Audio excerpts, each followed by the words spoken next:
Mga katigangers, upgrade sa aking mga ibon. Ewan ko, linagyan ko ng ano eh, nagputol ako ng ano, ng sanga ng ano, ng bayabas, nilagay ko sa loob sa loob ng hawla. Eh ayaw naman dumapo.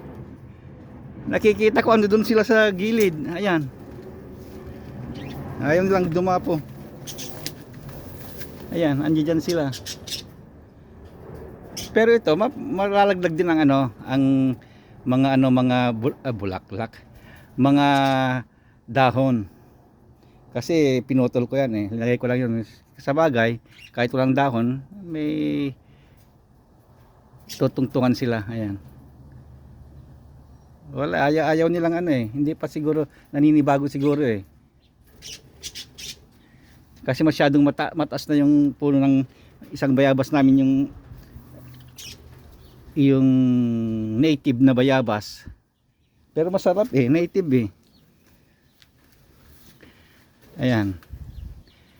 Ayusin ko mamaya ulit. Kasi ito may nakatiklop dito na ano. Ito yung inuman nila, baka nila makita. Pero alam naman nila siguro kung nasaan yung inuman nila. Nangingitlog na naman yung isa. Kaya lang sabi ko walang ano eh, walang magtatagal eh.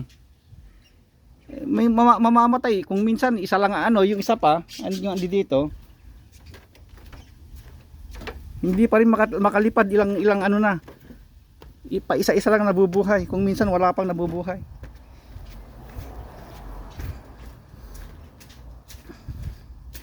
Ito yung dalawa. Ito yung ano. Itong blue. Ayan. Pangalawang beses ang nilagay nung ano, ito. Pagtatalo na naman yung ibon doon, tatanggalin ko na itong ano, itong light blue na ito. Puti na light blue. Pero ito, hindi pa rin nakakalipad eh. Ewan ko. Pangalawa na yan ano, yung blue na blue. Blue na blue, iya danyo. Okay, mga katigangers, bye bye.